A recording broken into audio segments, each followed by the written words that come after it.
Hola, buenas tardes a todos. Antes que nada, agradecerles la presencia a cada uno de ustedes en esta nueva reunión de la Comisión de Derechos Humanos del Senado de la Provincia de Buenos Aires. Una jornada muy particular, no solamente por la cantidad de medios y la cantidad de ciudadanos que se han acercado a escuchar a las tres exposiciones que tenemos en el día de hoy. Esta Comisión de Derechos Humanos, a partir de un encuentro previo que hemos tenido, resolvimos escuchar a cada una de las protagonistas que fueron interviniendo a lo largo de estos días por el temporal que sacudió a la ciudad de La Plata. Y en este caso tenemos la visita a la Comisión de Derechos Humanos del juez Luis Arias, una de las personas que intervino directamente con denuncias concretas acerca de algunas irregularidades que se detectaron en las víctimas del temporal, y al defensor también de aquí de la ciudad de La Plata, Julián Axat, que van a ser los primeros expositores. A las 4 de la tarde también hemos convocado al fiscal a cargo de la causa, al fiscal Condomí Alcorta, pero me parecía importante, y por eso le pedía recién a los medios que podamos escuchar en primer término las palabras del juez Arias, y que seguramente muchas de las preguntas que iban a realizarnos en la previa y en la antesala de esta comisión van a ser resueltas y van a estar respondidas en la exposición pública que va a hacer el juez. Así que nuevamente agradecerle a todos por estar presentes, y en particular al doctor Arias y al defensor Julián Axat por poder estar aquí con todos ustedes compartiendo esta Comisión Especial de Derechos Humanos y haciendo valer la decisión que nos dio el Senado, que es poder realizar un informe en 90 días, un informe institucional, con la voz de todos los protagonistas para clarificar un poco más y para que toda la sociedad platense pueda conocer la verdad de lo que ocurrió en un trágico 2 de abril que continuó durante tantos días acechando y golpeando a los ciudadanos platenses. Así que, por mi parte, simplemente escuchar con mucha atención a cada una de las exposiciones y agradecerle, como dije anteriormente, a la presencia de los que participaron hoy aquí en esta comisión. Muchas gracias. Bueno, ante todo, quiero agradecer a la comisión.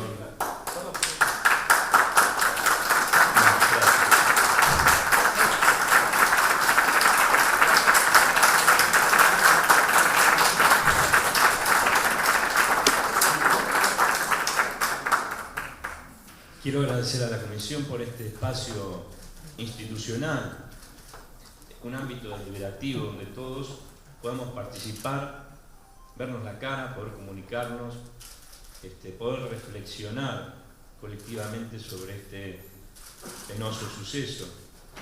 No es algo usual para los jueces, pero creo que es un enorme desafío. Todo lo que yo voy a decir aquí tiene que ser leído en condicional, en clave condicional, porque los jueces, hasta que no dictemos sentencia, no podemos afirmar cuestiones, porque si no podemos incurrir en prejuzgamiento. Esto desde el punto de vista formal lo debemos respetar, de modo que así debe ser entendido todas las afirmaciones que yo pueda hacer al respecto. Quiero contarles que esta causa en la cual intervengo, estas causas, porque ahora son muchas, se suscita a partir de una presentación del doctor Julián Axat, mientras yo estaba de turno, el día 5 de abril, quien tuvo la inquietud de verificar la realidad de estos números de víctimas que se estaban manejando y si había menores de edad entre las víctimas.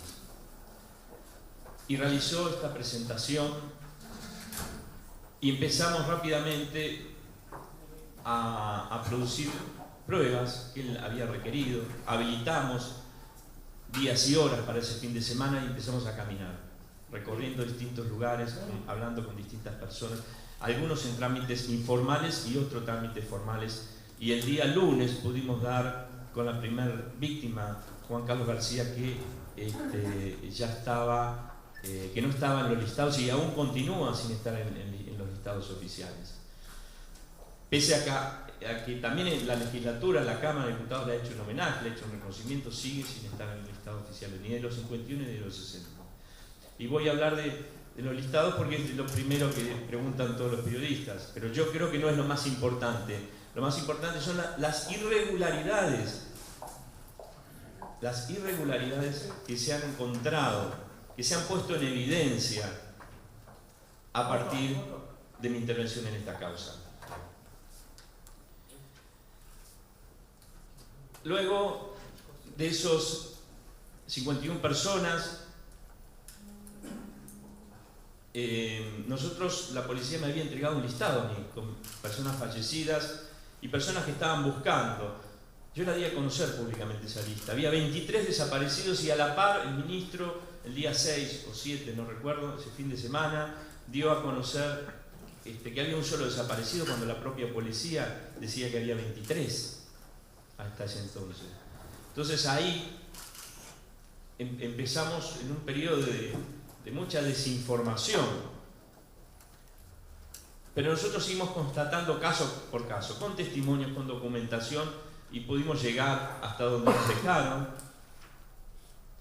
hasta que el doctor Atencio planteó a instancias del doctor Condomía Alcorta, el fiscal que interviene en la causa, el planteo de competencia a 57 víctimas. Luego el Poder Ejecutivo dio a conocer 60. No sabemos quiénes son, no podemos cotejar si están, tenemos algunos informes, pero yo creo que se tiene que terminar esto de dar números al azar sin decir quiénes son las personas, porque a lo que a nosotros nos interesa son las individualidades, no los números. Ahora dicen, no, sí, son 216, cualquier puede salir otro. ¿Quién da más? ¿Quién da más? No es esto así. Debemos decir quiénes. Esto es lo importante, para que podamos cotejar los datos. Por eso yo di a conocer un listado de gente que digo, estoy investigando estos casos. Algún diario lo publicó, Arias confirma 19 casos más. Esto no es así. Interpreten bien la información. Yo di a conocer el caso de personas que estábamos investigando, un grupo de personas que estamos investigando. Ojalá sean menos las víctimas, ojalá no las confirmemos nunca, pero las estamos investigando.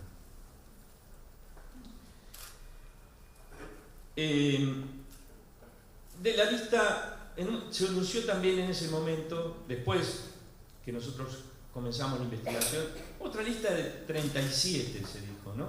Tenemos el gráfico, 37 personas. Recién ahora pudimos conocer quiénes son esas 37 personas. No lo sabíamos, el Poder Ejecutivo se negó a dar la información. Nosotros, de esas personas, de los 37, figuran algunos que hemos comprobado como víctimas del temporal. Ahí está Juan Carlos García, Eva Charce. Figura un menor de 13 años. Dicen que no hay menores, y en el propio listado de los 37 que establece el Poder Ejecutivo hay un menor de 13 años. Hay cuatro personas que figuran fallecidas antes del temporal en ese listado de 37. Pero ¿cómo? Estas son personas que podrían ser víctimas del temporal, que murieron por otras causas, dice el Poder Ejecutivo, pero hay 4 que están inscritas antes del temporal. ¿Qué pasó ahí? ¿Se antedató la inscripción de estas personas en el registro? ¿O las tomaron mal? Bueno, yo intento mostrar este tipo de irregularidades para decir que no podemos trabajar sobre datos públicos, desgraciadamente, en una cuestión tan sensible. No son fiables los datos públicos, desgraciadamente. Hoy también se dio a conocer, nosotros teníamos esta información, no la habíamos revelado, pero un diario nacional hoy la dio a conocer. Hay un listado de personas inscritas en los registros de la morgue. Estos son las fotografías del registro de la morgue, que no lo tenemos en nuestro poder, no hemos podido acceder, se lo hemos pedido al fiscal Condomía Alcorta, no nos ha entregado la información. Desgraciadamente no colabora el fiscal Condomía Alcorta con la información. Aparentemente él tiene los libros, no lo pudimos chequear, pero tenemos las fotografías de estos casos. Un libro escrito a mano, como la mayoría de las cosas escritas a mano de la morgue. Y en este listado figuran estas 8 personas que están incluidos en el estado de desaparecidos que dimos a conocer. Pero, ¿qué es lo curioso? No están registrados estos decesos en el registro de las personas. ¿Ustedes comprenden la gravedad de esto? Hay decesos, hay personas que murieron y que no están en el registro de las personas, donde se anotan todos los decesos. Después, tenemos personas que estaban en el listado de desaparecidos de este juzgado y que están registrados. En total son 11 personas que nosotros teníamos en ese listado de desaparecidos, que confirmamos que están fallecidas ahora. Confirmamos que están fallecidas. Y hay otra, que es Galverán, que no está incluido ni en ningún listado ni en ningún registro. ¿Comprenden? Este es el material con el cual trabajamos. Por eso para nosotros es tan importante el testimonio de la gente. Porque nosotros, en este momento de valoración de la prueba, creemos más en los testimonios que en la documentación oficial. Y de este universo de información que se dio a conocer surgen varias perplejidades. La primera es la que presentó el doctor Julián Axar. No hay menores. Bueno, hay uno ahí, ¿no? En el listado 37, ya lo vimos. No hay menores. En este listado de 51 personas que dio a conocer el Poder Ejecutivo. Después, a excepción de la familia Mendoza, no existen personas extranjeras ni indocumentadas que viven, muchas de ellas, como sabemos, en las márgenes y las cuencas de los arroyos que se inundaron, que son los que más sufren las consecuencias. Y en consonancia con esto, la mayoría de los reconocidos en ese listado 51 corresponden al casco urbano. Corresponden al casco urbano. Fíjense en la enorme cantidad. Muy pocos están fuera del casco urbano. Y los arroyos que provocaron la inundación están fuera del casco urbano. Son perplejidades solamente, no quiero decir que otra cosa que eso, ¿no? Después, de la totalidad de las 51 víctimas reconocidas inicialmente por el Poder Ejecutivo, 25 figuran fallecidas el 2 de abril, puntualmente a las 22 horas. Puntualmente a las 22 horas. Mientras que otras 22 personas fallecieron puntualmente a las 23 horas. Ahora, ¿todos se pusieron de acuerdo para morirse a la misma hora? Es decir, que hay 47 víctimas de las 51 que murieron a la misma hora el día 2. No existen prácticamente víctimas de esos 51 de los días posteriores. Hubo un corte ahí, en el día 2. Hubo evidentemente un corte. Se tomaron algunos casos, pero que no murió también gente a causa del personal después del día 2 a las 22 y a las 23 horas. No hubo fallecimientos a causa del temporal. Bueno, nosotros, a ver si podemos avanzar con otros gráficos. Ahí tenemos. Estos son las personas fallecidas por día en La Plata durante ese periodo. Ustedes ven que el día 3 también hubo bastantes fallecimientos. Lo mismo el día 4, y van bajando, ¿no es cierto? ¿Cuántas de esas cuántas de esas personas pueden haber sido víctimas del temporal? Bueno, eso también es lo que estamos viendo, porque la mayoría, si bien corresponden al día 2, los restantes días también hubo gran cantidad de decesos, que evidentemente no han sido incorporados, porque se cerró la mayoría en el día 51, en el día 2, la mayoría de los 51. Avanzamos. Esto es, ustedes ven ahí la cantidad de fallecidos en el domicilio en la vía pública, lo cual es un indicio de que pueden haber sido víctimas de la inundación. ¿No es cierto? Las muertes traumáticas, las muertes traumáticas, lo observan al día 2, pero ven que el día 3 también hay bastantes personas fallecidas en su domicilio en la vía pública. Si esto lo comparamos con los gráficos anteriores, donde tenemos que la mayoría se murieron el día 2 a las 10 y a las 11 de la noche, ¿qué pasó el día 3? Estamos hablando de víctimas muertas encontradas en la vía pública y en su domicilio. ¿Qué pasó? Seguimos con el otro gráfico. Ahí está. Cantidad de fallecidos en nosocomios. Ustedes fíjense que luego de la inundación, a partir del día 6, sobre todo, hay una alta cantidad de personas fallecidas en nosocomios. Estos pueden haber sido víctimas también del temporal, ¿no? Pero llama la atención la progresión ascendente desde el día 2 en adelante, cómo hay mayor cantidad. ¿Qué pasó con estas personas? Si solo los 51 tomaron los fallecidos el día 2 a las 10 y a las 11 de la noche. Bueno, estos son en las perplejidades en general, para no hablar de casos puntuales. Si quieren después podemos hacerlo. Pero yo les decía que lo importante aquí son las irregularidades. Las irregularidades. Y principalmente las irregularidades del registro de las personas. Nosotros hemos podido comprobar, y acá ha quedado en evidencia con este dramático suceso que hemos vivido dolorosamente todos los platenses, la precariedad con la que se manejan la vida y la muerte de las personas en los registros oficiales.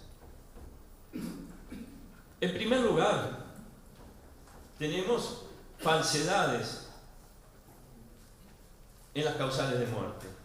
Acá no se alcanza a apreciar bien, pero si puedo yo con el puntero, ahí dice, Juan Carlos García es el primer caso que dimos a conocer. Una persona fallecida en la vía pública, como la mayoría de ustedes saben, que fue encontrado por su hija, que fue llevado a la Rambla de la avenida 32 su cuerpo, y que estuvo 5 horas allí esperando, 5 horas, esperando allí que lo retiren, y nadie lo retiraba.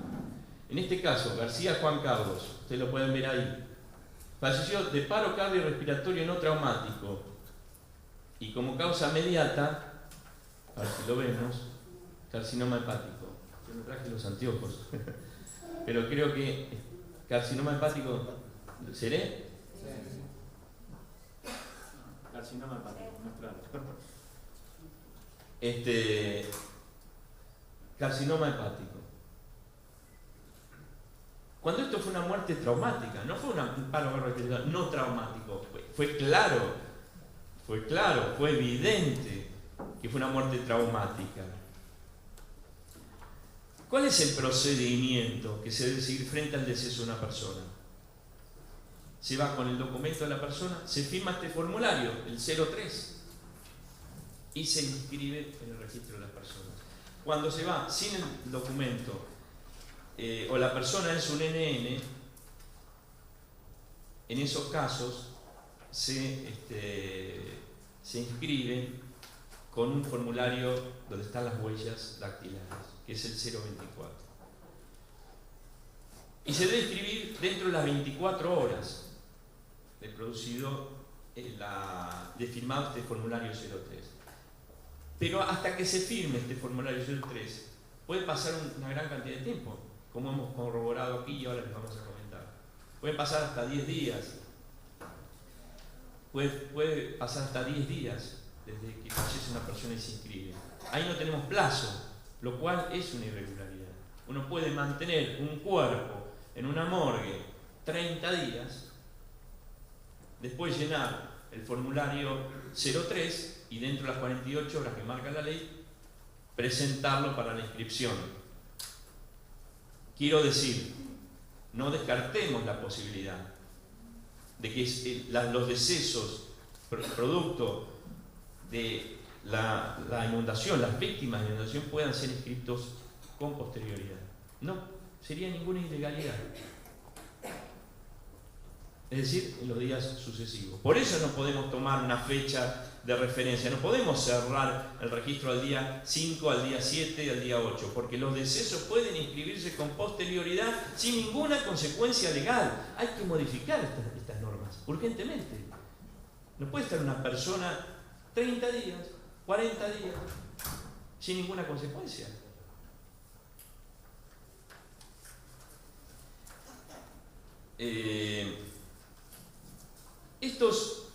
Estas falsedad en la causal de muerte, que aquí firma una médico forense, que es Viviana Sansone, una médico de la policía, se reitera en muchos casos, y no solamente con relación a las causales de muerte, también con relación a las fechas. Las fechas también están adulteradas, las fechas que figuran en estos formularios. Por ejemplo, el caso Aguirre. El caso Aguirre, una persona que falleció el día 2 y el 3, y fue inscrita como que falleció el 2. Entonces, o el mismo caso García, que falleció a las 22 del 2 y figura el 3 a las 11:30. Esto, los médicos certifican, dan fe de lo que están viendo y colocan todas falsedades. Tenemos ahí algunos otros casos: Mancuso, Colombo, Bartoli, Balcarce, Reguera. Son todos donde se advierten falsedades en los certificados. En el caso de Nélida Reyes, el puntero te lo voy a dar a vos, porque yo, sin los anteojos. En el caso de Nélida Reyes, se pidió un certificado de defunción falso. En el 03, como ustedes pueden ver, figura asfixia por inmersión. Todo esto escrito con letra médicos, así que imagínense lo que hemos tenido que trabajar para poder descifrarlo. Es asfixia por inmersión.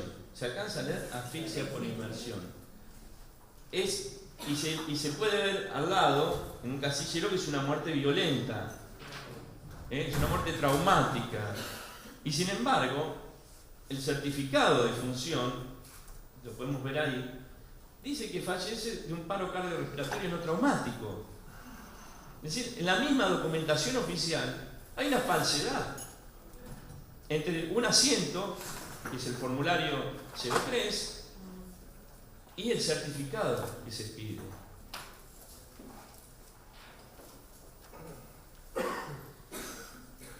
Después, ¿quiénes son los médicos que intervinieron?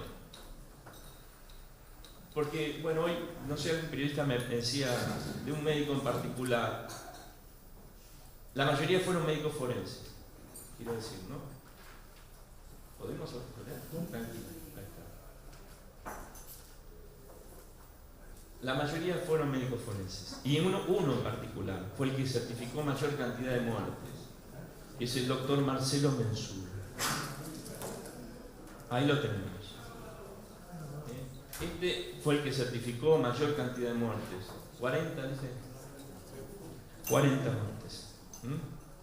Médico de la policía de la provincia de Buenos Aires.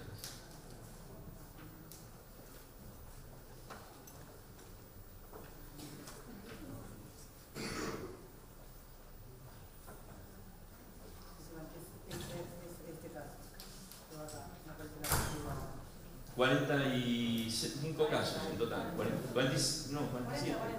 Sí, pero eso fue en un día, en el 2. 47 casos. 47 casos en total. Certificó este médico de policía. Y había otros después, ¿no? Que la mayoría fueron médicos forenses los que certificaron. Después, desde el 17 de marzo al 6 de abril, como les decía, existen más de 30 casos con demoras importantes, hay más, en la inscripción de los decesos. Conforme lo dije anteriormente, existe la ley prevé un plazo de 48 horas para la inscripción. Según el artículo 48 de la ley 14.078, pero este plazo se computa a partir de que se llena el certificado 03, con lo cual, como les decía, pueden pasar muchísimos días, sin consecuencias. En el caso del fallecimiento de Pedro Camus, en el formulario 03 se especifica que el retiro del cuerpo fue autorizado por una persona que luego, porque en el certificado 03 figura quien insta el trámite. Si a mí se me muere un familiar, yo puedo instar el trámite y autorizar el retiro del cuerpo. Figura que autorizó el retiro del cuerpo una persona, cuyo nombre voy a dejar en reserva,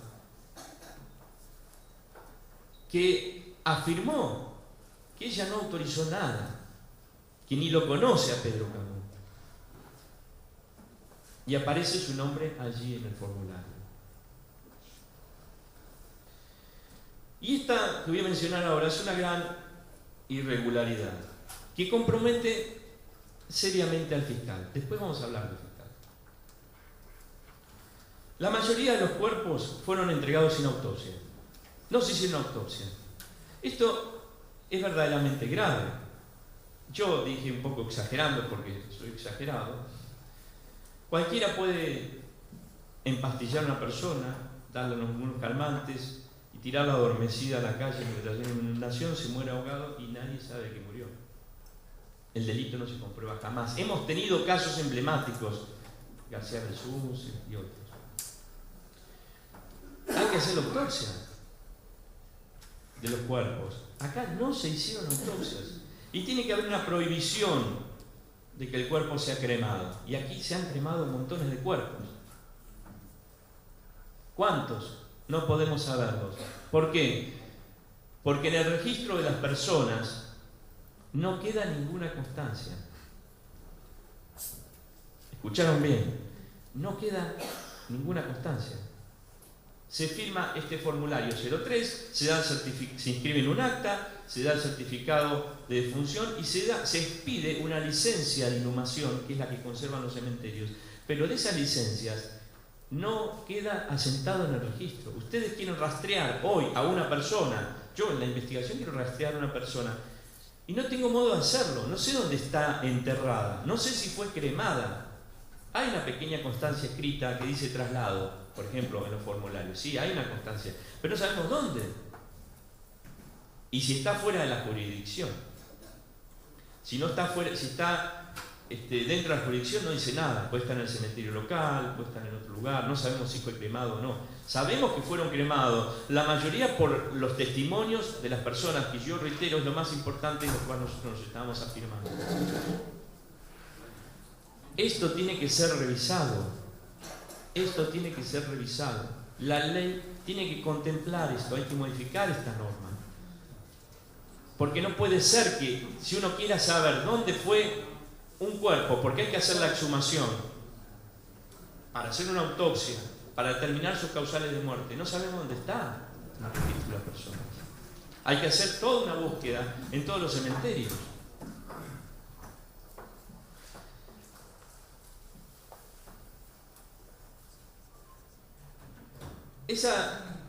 Pero además, la ley exige que siempre que hay una muerte traumática, se haga una autopsia. En caso de duda, debe hacerse la autopsia. El cuerpo debe ir a la morgue, se debe hacer la autopsia, los médicos forenses determinar las causales de muerte, y luego, una vez que el fiscal lo autoriza, mediante un oficio judicial, recién ahí se puede retirar el cuerpo. Acá no hubo oficios judiciales. Acá el fiscal autorizado verbalmente, según dejaron constancia los propios empleados del registro, la entrega de los cuerpos sin oficio judicial y sin autopsia y sin cumplir con los pasos que requiere la ley. Por esa razón ha sido denunciado penalmente el fiscal. Ha sido denunciado penalmente el fiscal.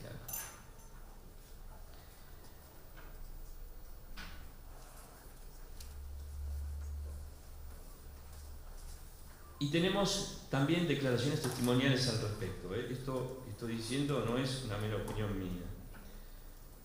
Otro punto, la negativa a exhibir los registros. Estoy hablando de las irregularidades del registro de la persona. Nosotros tuvimos que ir, fuimos a requerir los listados de los formularios 03, el protocolo, que nos entreguen fotocopias del protocolo. En algunos casos nos los han dado en la oficina centralizadora de funciones. Pero después, en las delegaciones de Ensenada y de Berisso, nos denegaron la información. El registro de Berisso cerró las puertas cuando nos vieron llegar a nosotros. Tenían órdenes. Cerraron, claro, la gente se empezó a golpear en la puerta. Decía, pero si yo estaba citada, ¿cómo van a cerrar? Y empezaron a golpear las puertas del registro. Esto es información pública. ¿Cómo se la van a negar? Y menos un juez. Nos querían mandar la fuerza pública para que nos detengan. No sé qué querían hacer. ¿Contra un juez? En el registro de las personas. Esto es un delito. Y de hecho, nosotros hemos hecho la denuncia contra estos funcionarios.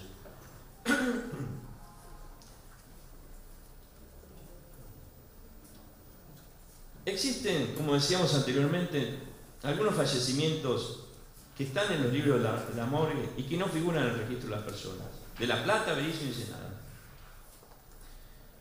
Estos decesos pudieron haber sido certificados en otros lugares y no en el lugar de defunción. Porque si una persona fallece, digamos, la inscripción se hace en el lugar de defunción, no en el lugar donde vive la persona. Si los cuerpos fueran llevados, por ejemplo, digo a modo de ejemplo, no lo estoy afirmando, a la morgue de Quilmes, se pudieron haber inscrito en Quilmes perfectamente, y eso es legal. Entonces, no queda constancia en el domicilio de la persona, en el registro de la persona, del lugar donde vive la persona, que ese deceso se produjo fuera de la jurisdicción. Fuera de la jurisdicción. Estos fallecimientos no registrados y que están en el libro de la morgue pueden haber sido escritos en otros lugares, no lo sabemos, pero es una posibilidad.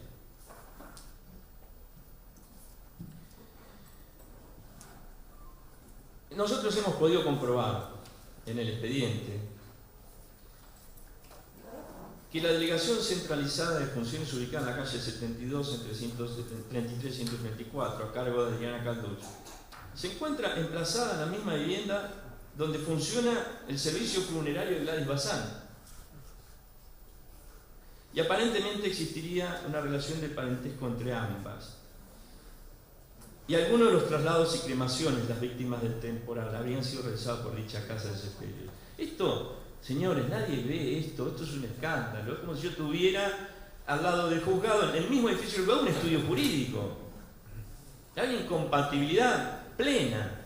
La misma casa, ustedes ven, comparten, es más, se comparten el fondo en el registro de las personas. Ténganlo presente. Es un dato de color.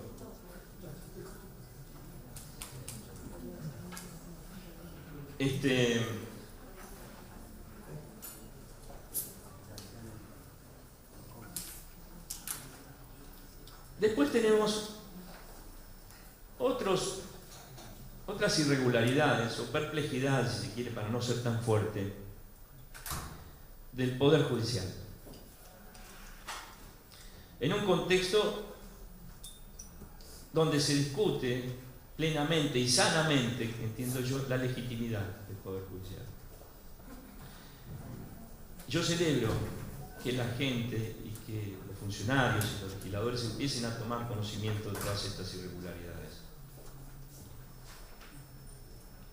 Por ejemplo, la injerencia que la Suprema Corte ha tenido, en este caso, como en tantos otros, pero aquí quedó en evidencia nuevamente, para impedir el avance de la investigación.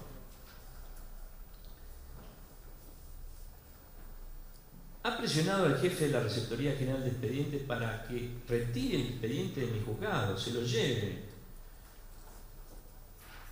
y que proceda a un sorteo que nunca es transparente y que casualmente de los 2 expedientes que había fueron radicados en los otros 2 juzgados de La Plata, no en el mío. Cuando había una orden judicial nuestra que le ordenaba al jefe de Receptoría General de Expedientes sortearlo de un modo público y transparente en presencia del actuario, del secretario del juzgado, no lo cumplieron. El propio empleado de la Corte no cumple las órdenes judiciales, señores. Pero claro, si las cumple nadie, ni el registro de personas, ni la policía, todos ahora compiten a ver quién incumple más órdenes judiciales.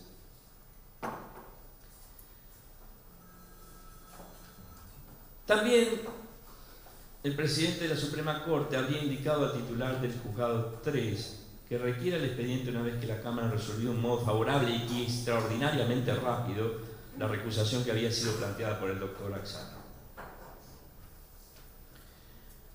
La Suprema Corte, al momento de decidir la cuestión de competencia planteada por el doctor Atencio, resolvió cuestiones que no tenían nada que ver, que no estaban sometidas a su consideración. Esto es grave también, como la prohibición de recusar magistrados. Es una cuestión técnica, pero hay que tenerla en cuenta.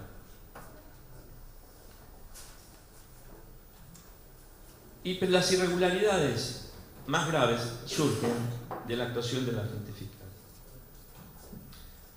Él fue quien pidió al doctor Atencio el planteo de conflicto de competencia que provocó la paralización de la investigación. Nosotros veníamos día por día dando resultados concretos de personas que en principio eran víctimas del temporal, día tras día, a través de la prueba ofrecida por el doctor Julián Axano.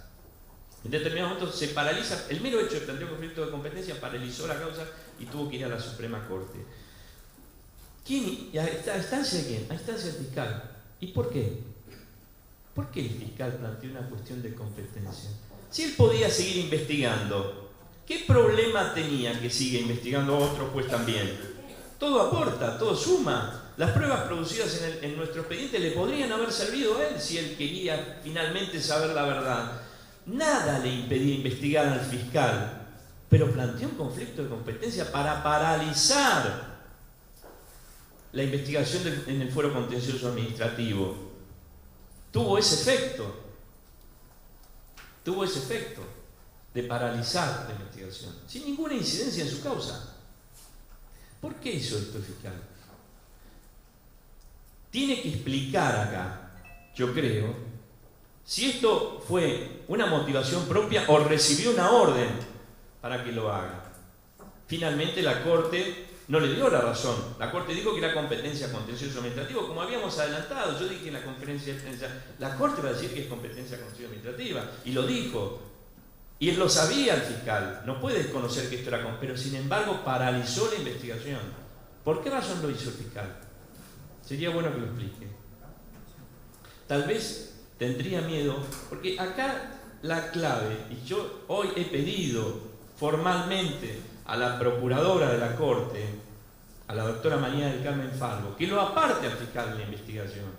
¿Por qué él, al doctor Condomía Alcorta? Porque él era quien estaba de turno durante el momento que se ocurrieron todas estas irregularidades. Y él está investigando sus propias irregularidades. Además fue denunciado penalmente por esto. ¿Qué garantía de imparcialidad nos puede dar un fiscal que está denunciado penalmente y que se está investigando a sí mismo sus propias irregularidades? Tal vez sea esa la razón por la cual el fiscal intentó paralizar la investigación en el fuero contencioso administrativo. Que no se supieran algunas verdades.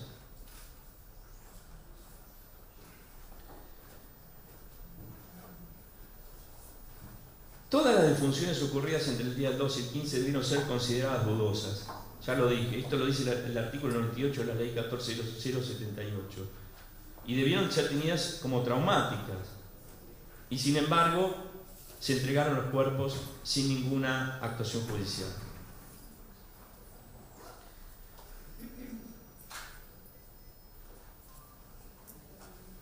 Voy a abreviar, ¿no?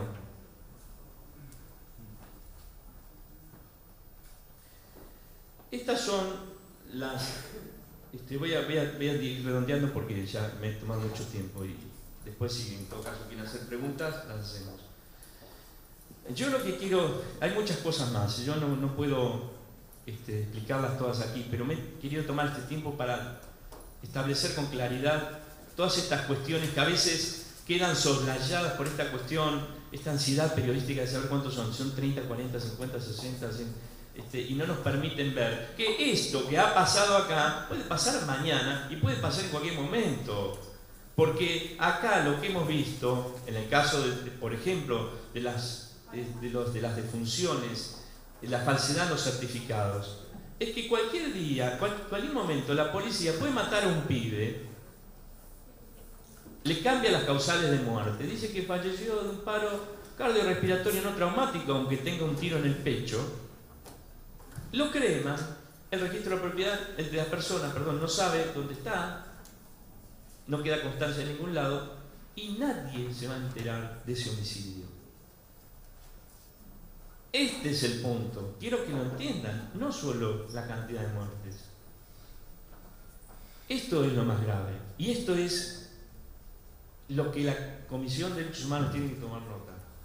Porque nadie estamos a salvo. No estamos a salvo con el actual sistema, con la reiteración de estas prácticas que la policía viene llevando a cabo desde tiempos de la dictadura militar. Yo les agradezco mucho, no voy a explayarme más, les agradezco mucho por este espacio, al senador Santiago Carreras y a los demás legisladores, y en todo caso después le voy a permitir que continúe el doctor Pereira Naxal, seguramente hay muchas cosas para decir, y después en todo caso seguimos en contacto afuera en el pasillo con la prensa. Gracias.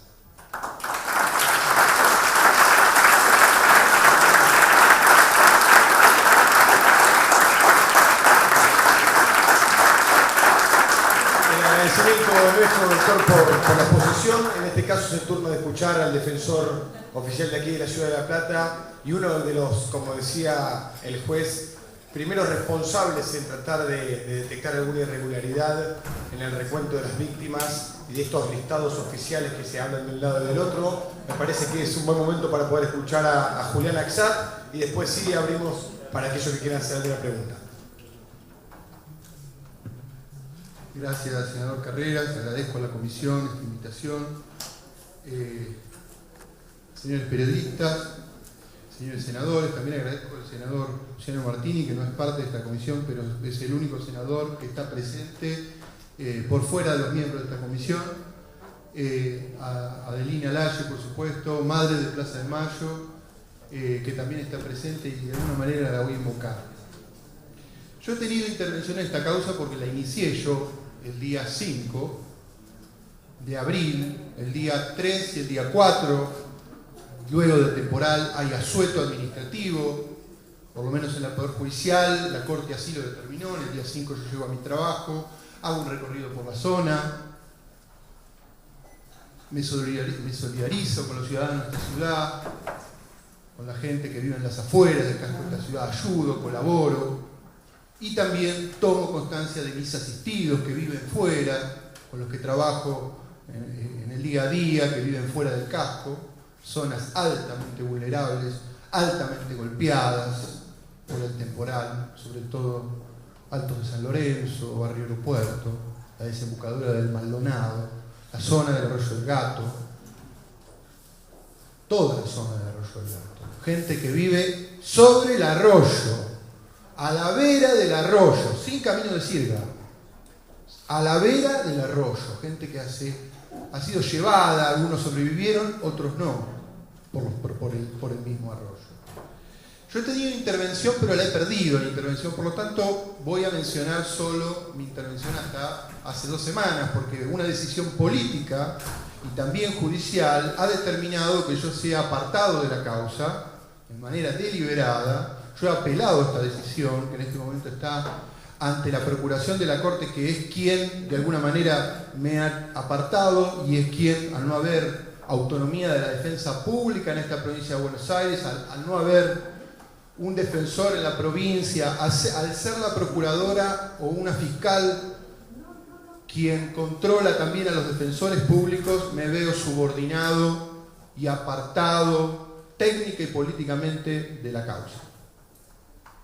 Pero hasta que yo intervine, todos los pedidos que realicé los hice ante el juzgado contencioso, también los hice ante la fiscalía, porque también le hice pedidos al señor agente fiscal el día 5, porque ese día 5, a la tarde, luego de relevar la situación de La Plata, fui el único funcionario judicial que hizo un pedido concreto a la justicia. Ningún defensor, ningún asesor de incapaces hizo un pedido. Estaba de turno un fiscal que estaba averiguando las causales de muertes y ningún funcionario judicial más movió un solo dedo el día 5, y no lo digo para jactarme. Y lo hice después de las 2 de la tarde ante el juzgado contencioso en turno, que era el del doctor Arias, porque no elegí juzgado. Fui al juzgado de turno a pedirle con urgencia un conjunto de medidas de prueba y aportando pruebas que yo había recolectado a la mañana, porque no me quedé en mi oficina, sino que fui al territorio. Y lo que le pedí al juez, a su secretaria, porque el juez en ese momento no estaba, ya estaba cerrado el juzgado, su secretaria, me comuniqué, me recibió el escrito y le solicité por favor que el juez se haga presente, el doctor Arias se haga presente en el juzgado, porque tenía o solicitaba una inspección judicial en el día de la fecha a la morgue policial ubicada en 72 y 135.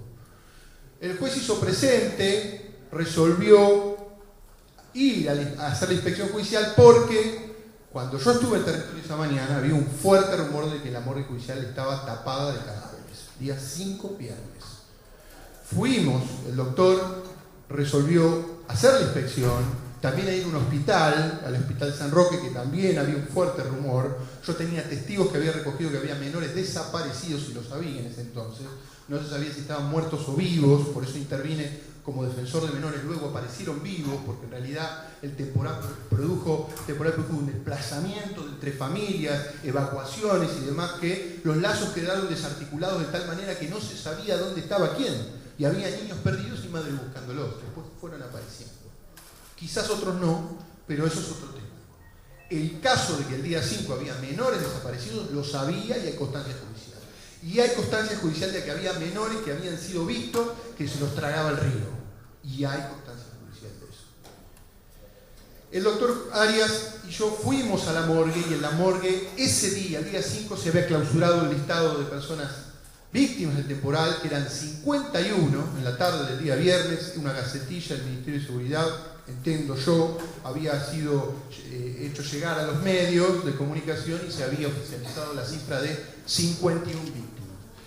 Como me llamaba la atención esta clausura estrepitosa de un número un día viernes, siendo que yo había estado en el territorio y todavía había gente buscando gente, y gente que había visto cadáveres de gente, incluyendo niños y bebés, que de golpe el gobierno de la provincia saliera a decir: se acabó, este es el número y no hay más.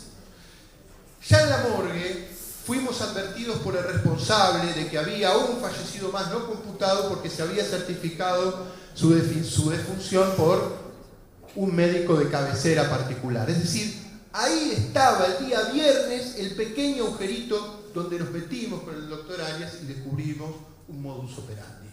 ¿Cuál es el modus operandi? El modus operandi es un error político. En primer lugar, decidir cerrar una cifra, no sabemos por qué, porque al día viernes 5 recién ocurrió un impacto del temporal, como que ocurrió el día 2 con la caída de agua y el número de víctimas y el problema estructural que tiene nuestra ciudad por debajo en cuanto a canalización, obra pluvial y demás. El cierre estrepitoso del número de víctimas no era ingenuo. Lo estamos viendo, no era ingenuo. Fue un cierre estrepitoso porque fue una fuerte decisión de cerrar ese número en 51. Porque el día viernes ni siquiera ya se daba parte de una persona desaparecida. Nilda Godoy, nos enteramos nosotros que estaba desaparecida el día viernes porque el responsable de la morgue le dijo al juez: no, hay una persona desaparecida y hay una persona más que fue certificada en forma privada. Es decir, había 53, pero no. Fuimos con el doctor Ari a la morgue, al hospital San Roque, ese mismo viernes, y nos encontramos con óbitos, es decir, personas fallecidas ingresadas a la morgue ese día, o el día 2, o el día 3, miércoles, jueves y el mismo viernes, que no figuraban en los listados. Pero claro, la causa del deceso no se sabía. El hospital había dejado el ingreso al hospital San Roque. Nosotros ya ahí, habiendo un médico, había un muerto certificado, un cadáver que había sido certificado por un médico privado, y los óbitos que estaban en el hospital San Roque nos hicieron dar cuenta de que había algo que era extraño. ¿Cómo era posible esto? Bueno, inmediatamente el gobierno de la provincia salió a decir que era una vergüenza que el doctor Arias, el doctor Axat estén buscando contar un muerto más, un muerto menos. No era esto. No era esta nuestra intención. Por supuesto que no. Lo que nosotros buscábamos eran dos valores: la verdad y la justicia. Dos valores que en este país son, después del 2003 para acá, fundamentales. La verdad y la justicia. Y sobre todo cuando se habla de personas muertas y también de personas desaparecidas por el temporal, no por el terrorismo de Estado. Pero, si bien un temporal no es un terrorismo de Estado, pero si el temporal no es terrorismo de Estado, no banalicemos el terrorismo de Estado. El terrorismo de Estado y la desaparición de personas. Yo soy hijo de desaparecido, tengo a mis dos padres desaparecidos que tengo 7 meses. El terrorismo de Estado que hace desaparecer gente y hace todo este escándalo burocrático con los muertos, tiene un objetivo concreto: aterrorizar a la población, aterrorizar a las familias y en todo caso dejar una marca a la cultura.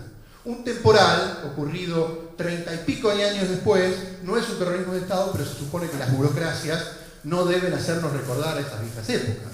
Se supone que no. Y la miro a Adelina porque Adelina Lalle, madre de la plaza y luchadora de esta ciudad, sabe muy bien lo que estoy diciendo. No podemos tolerar en nuestra provincia de Buenos Aires que se certifique un solo muerto de manera dudosa en honor a nuestros 30.000 desaparecidos. Una cultura política institucional, aun cuando la causa sea la inundación y no el terror. Una cultura política institucional de cara a la gente no se puede hacer sobre la negación de los muertos. Lo digo de acá, lo digo desde el Poder Judicial también, porque el Poder Judicial en la dictadura fue cómplice de la negación de los muertos, de la desaparición de los muertos. Tengo un libro que está acá, que se llama La morgue y el funcionamiento durante la dictadura militar. La morgue y el funcionamiento durante la dictadura militar. Durante el día 2 y el día 9, la morgue de la ciudad de La Plata funcionó con las mismas prácticas que la dictadura militar. ¿Por qué? Les voy a leer un testimonio. Les voy a leer primero lo que dice el libro de La morgue durante la dictadura militar. Un testigo de la morgue en la dictadura militar.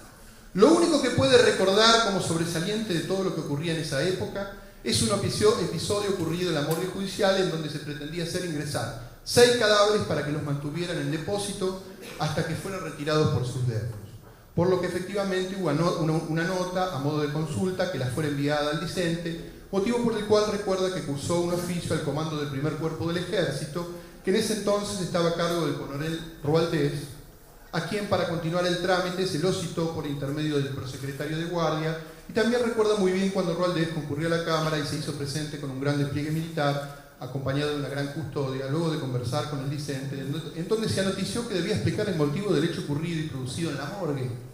Envió otro día una nota explicando todo, aunque claro está que no puede precisar qué era lo que decía, pero aclaró lo ocurrido. También recuerda que en ese hecho los cadáveres, según se pedía por las autoridades militares, debían entregarse a los deudos sin intervención del Poder Judicial. Leo otra de las citas del libro de la morgue.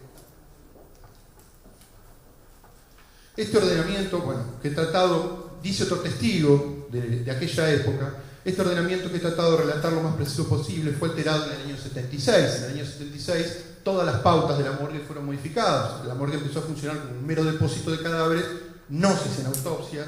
Es decir, los cuerpos que venían por supuestos enfrentamientos se fraguaban como muertes cardiorrespiratorias no traumáticas. ¿Sí? Paros, pero en realidad lo que eran era un tiro en la cabeza. ¿Sí? Dictadura militar.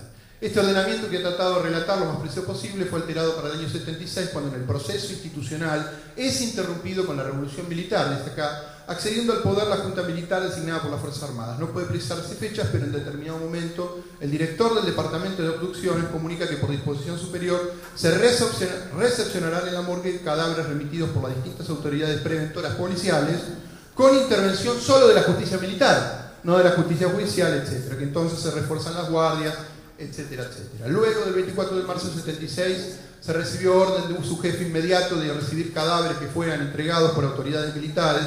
Añade que en los primeros momentos existió cierta confusión y que el personal militar que conducía los cadáveres debió ser informado sobre la necesidad de que cada cadáver fuera remitido sin los oficios respectivos, etcétera, etcétera. Le voy a leer un testimonio de esta causa.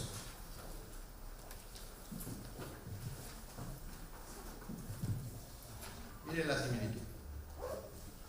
Recuerdo que el día 4 de abril, dice un médico de la morgue judicial, el día 4, la declaración se llevó a cabo ante la fiscalía del doctor Condomía y Corta, el testigo se lo llevé yo, es un testigo de identidad reservada, es un médico profesional de la morgue que estuvo el día jueves 4 en la morgue de La Plata. Recuerdo que el día 4 de abril, dice el testigo, por cuestiones de trabajo concurría a la morgue policial. Dice que vi más muertos que los anotados en el libro de guardia, aproximadamente 10 más, que no estaban registrados en ningún lado, es decir, la idea de depósito. Que el día 3 se hicieron los informes de 41 fallecidos, que los días siguientes solo 10 más, y se clavó ahí. Que eso no se condice con la cantidad de cuerpos que dice que vio la gente en la calle, pero que empezaron a cambiar las carátulas adentro de la morgue, que ya no les ponían un número al cadáver como ocurre o suele ocurrir o debe ocurrir en las catástrofes, ¿no?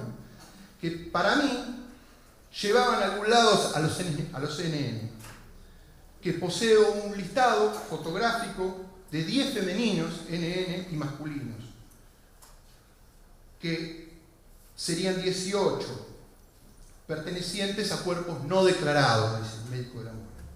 Que escuché, que la mayoría de los muertos le ponen paro cardiorrespiratorio y muerte por electrocución y que no les hacen las autopsias. Y que la carátula le ponían muerte por electrocución y no averiguación de causales de muerte. Que en la morgue ya el día 5, el testigo dice, no le ponían número a los cadáveres. Que nosotros tenemos un libro de guardia de la morgue y que solo a través del libro de guardia se podrían cruzar los datos con otros libros. Es decir, que hasta la fecha, dice el testigo, el día 4, escuchen bien, el día 4, jueves 4, 2 días de temporal, se hicieron 60 reconocimientos adentro de la morgue. Es decir, no se hacían autopsias, no había oficios judiciales, se cambiaban las carátulas de los cuerpos adentro de la morgue, había un cupo, o sea, se paró ahí, dice la testigo. Y de acuerdo, si ustedes recuerdan la imagen del libro de la morgue que se exhibió acá, decían víctimas al lado. La morgue funcionaba como la dictadura. ¿Por qué funcionaba como la dictadura? Porque de arriba se toma una decisión errada políticamente y se fuerza a las burocracias a actuar como la política quiere. Y eso no debería pasar en democracia, porque los reglamentos administrativos de las morgues y de los registros de defunción de las personas, de los registros civiles, tienen requisitos para no falsear, para sostener una verdad y para no hacer un fraude con las muertes de las personas. Yo anoté una frase recién, que quizás parece un eslogan, pero lo dijo el doctor Arias, pero no lo dijo. Yo lo tomo y construyo una frase que quizás suena fuerte, pero quiero que les quede grabada. Un temporal entonces en La Plata sería un buen momento para asesinar. Porque ante este desmadre burocrático y ante este problema con los muertos, El que tiene un problema con el vecino y el que tiene un problema el día de mañana con alguien que está hostil, espera que caiga mucha lluvia en la ciudad de La Plata, total, la morgue es un desmadre, el registro de las personas es un desmadre y la policía es el brazo político de un error político y podemos matar a alguien. ¿O no? Esto no es contar un muerto más y un muerto menos. Esto es, ni más ni menos, que el problema de las burocracias en la democracia. ¿Cómo funciona? Si las burocracias son idiotas útiles de los políticos, estamos muertos. Porque nos hacen decir lo que quieren. Cualquier muerto certificado en la morgue sin oficio judicial cuando el cuerpo está traumatizado. Qué fácil, ¿no? O yo me enojo con mi esposa, la mato, llamo a mi médico de cabecera, me certifica paro cardiorrespiratorio no traumático y tengo Travelsunce en mi casa, como dijo el doctor Arias. Vamos, con la muerte no se juega, o la certificamos bien, o la registramos bien, o volvemos a los peores tiempos de nuestro pasado. No es joda esto. Esto no es un muerto más y un muerto menos. Es qué hacen las burocracias o cómo funcionan en los momentos excepcionales. Una catástrofe. ¿Cómo funcionaron las burocracias que certifican la muerte en nuestra provincia de Buenos Aires y las morgues que registran el concepto de lo traumático en lo traumático? Fraguaron. ¿Por qué? Porque hubo una decisión política de hacerlo. ¿Por qué hubo una decisión política de hacerlo? Bueno, la imagen de las encuestas, las hipótesis pueden ser millones. Se viene la elección, los muertos del 11, no podemos pasar de tal número. Bueno, eso es el capricho de una mentalidad siniestra que digita esto y que tiene la capacidad macabra de hacer que las burocracias funcionen para él. Y, por otro lado, un error político de esa persona con una mente macabra. Un grave error político. Y, obviamente, cuando pasa el tiempo, no quieren pagar costos. Está bien. Digamos, esta comisión es un buen ejemplo de que en realidad, triangulando la información entre la justicia, entre un consejo municipal y una comisión como esta, se va a llegar a la verdad. Porque de alguna manera, la verdad siempre se sabe. Y cuando dijeron 52, después dijeron 60, y ahora mandan un listado de 220 y pico. Vamos, con la verdad y la justicia no se jode. No se jode. Se lo digo como hijo de desaparecidos, se lo digo como defensor y como ciudadano común de esta ciudad de La Plata. Y lo digo delante de una madre que está acá, que sabe más que nadie lo que es un paro cardiorrespiratorio no traumático en una carátula de un certificado, pero un tiro en la cabeza de su hijo. ¿Sí? No tengo más nada para decir, gracias.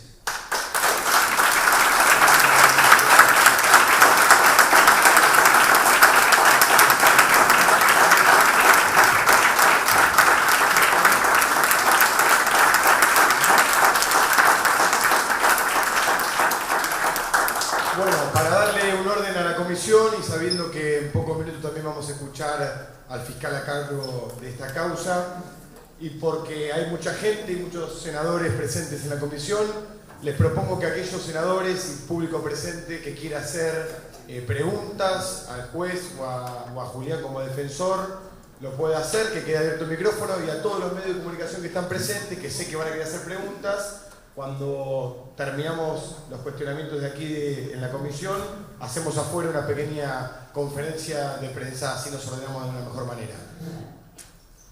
¿Cómo no? No voy a hacer preguntas. Voy a hacer un llamado a nuestros representantes, a los senadores, a los diputados, a los que constituyen nuestra representación en el gobierno. Comprobar con hechos dolorosos, con hechos de muerte traumáticas como ha sido esto, en que se haya utilizado el mismo método que hace 37 años, como dijimos, se hacía, me deja anonadada. Tengo en mi computadora un libro de morgue de aquel tiempo, el único que sobrevivió porque eran 24 libros donde constaba todo lo que ocurrió durante el periodo de la dictadura.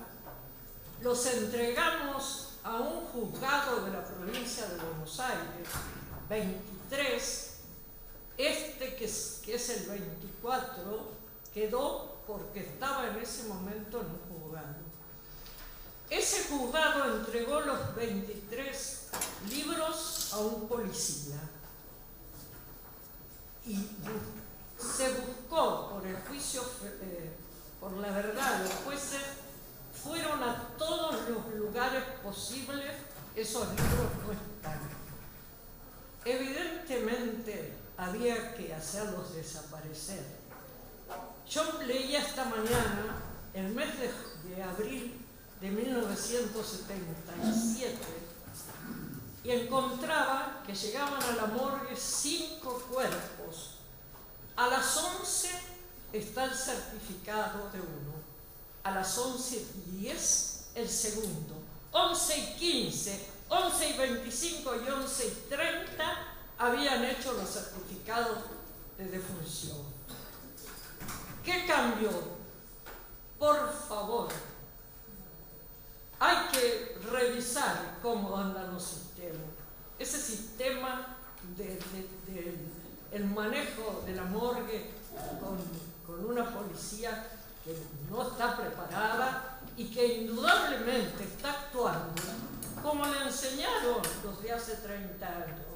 Si no, no puedo creer, porque los textos, todos borroneados, hechos. Yo pensaba esta mañana, yo debiera llevar esto, proyectarlo y no hablar ni una sola palabra, nadie. Eso solo impulsaría la necesidad imperiosa del cambio. Gracias por el espacio.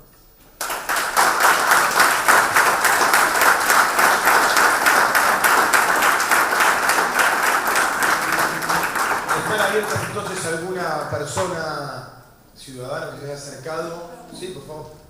Soy vecina de Tolosa, tuvimos 1,50 de agua. Después de lo que escuchamos del juez y del fiscal, quería saber si esta comisión va a convocar, invitar o pedidos de informe al gobernador, al ministro Casal y a las autoridades policiales para saber qué es lo que pasa, cuál es el plan a seguir en esta investigación como comisión. Y además denunciar que hay mucha gente que no recibió ayuda, están esperando ayuda. Gracias. Como presidente de la comisión me tomo el atrevimiento de responderte. Nosotros, esta es la primera reunión que tenemos justamente de la comisión y los primeros invitados son las personas que expusieron recién y el fiscal a cargo que está por venir 16:30, de una serie de invitados como el intendente, como el ministro de Desarrollo Ferré, como también se va a discutir en este ámbito si vamos a convocar al ministro de Justicia y Seguridad, Ricardo Casal. Tan solo fue la primera reunión y el primer encuentro y seguramente a partir de la opinión de todos los senadores que conformamos la comisión vamos a seguir convocando a cada uno de los que estén implicados directa o indirectamente con la causa del temporal que sacudió la ciudad de La Plata. ¿Van a seguir siendo abiertas al público? Como todas las comisiones del Senado de la provincia desde que llegó el vicegobernador Gabriel Mareto. Gracias. Por favor, jefe. Buenas tardes.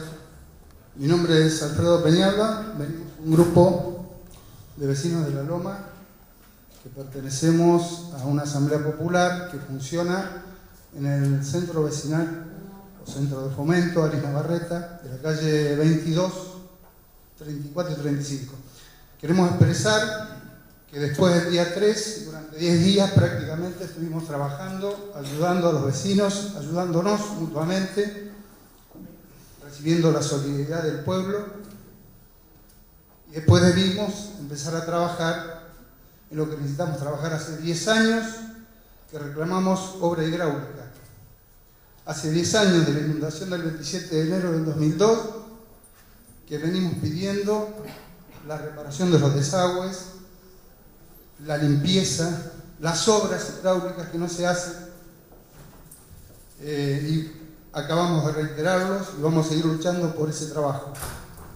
Pero además queremos saber la verdad, por eso hay un petitorio que 1.700 firmas de los vecinos juntamos, que establece que en la investigación de los hechos participen los vecinos. En eso coincidimos con los vecinos de Tolosa y otros barrios. Y también queremos decir que la asamblea que hicimos el día 13, que fue el primer día que tuvimos un poco de descanso, también decidimos exigir que no se le haga juicio político al doctor Arias, porque veíamos en él una investigación. Y las 1.700 firmas están acá, podemos entregárselo a la comisión, las trajimos, para que vean, digamos, que el pueblo quiere saber qué ocurrió, porque no queremos afrontar la misma situación. Ya el barrio, cada 2 o 3 años, tiene inundaciones tremendas. Esta llegó a la muerte de muchos de los que firman el reclamo de obra, y no queremos vivir esa situación. Entonces, nos parece correcto que se abra la investigación, que participemos, desde ya nuestro compromiso de aportar todo lo que sea necesario. Muchas gracias.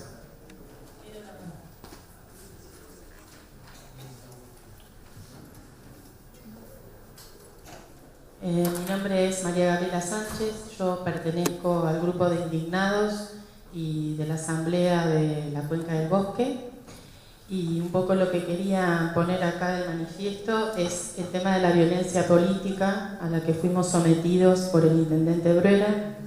Después de una marcha, pues en cada marcha y en cada presentación nosotros fuimos los que ingresamos al Consejo Deliberante de la del Palacio Municipal, reclamando justamente que se esclarezca los números de fallecidos, y además fuimos los que hicimos la denuncia ante la Comisión por la Memoria, cuando lo separan al juez Arias de la causa, de los casos de los papás de Rocío Aguirre, donde estaban falseados los datos, es decir, el papá de Rocío había fallecido y su mamá el 3 de abril delante de una de sus hijas a la madrugada, y figuraba que había fallecido el día 2 de abril a las 22 horas, y esa, bueno, fue la primera denuncia que nosotros hicimos.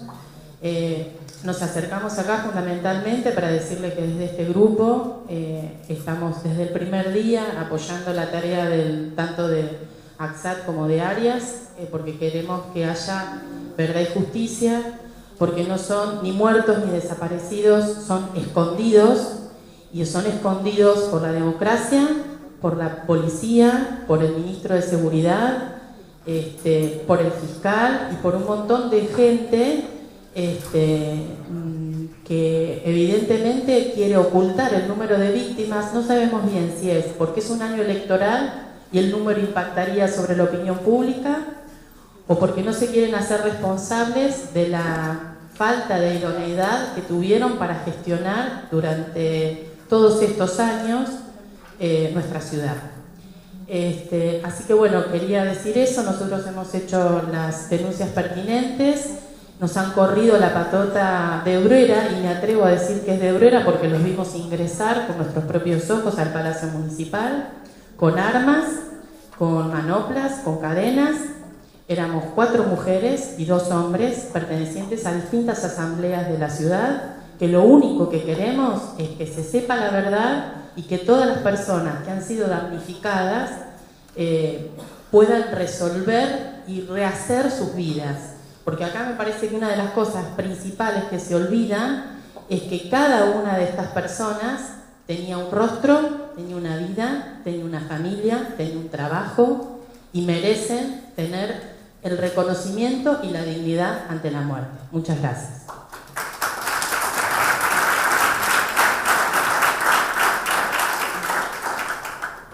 ¿Algún senador? Le quiero agradecer al diputado Negri, que también se acercó a participar de la comisión. ¿Algún ciudadano más que quiera utilizar este momento para hacer alguna consulta, plasmar alguna opinión? Sí. ¿Taca?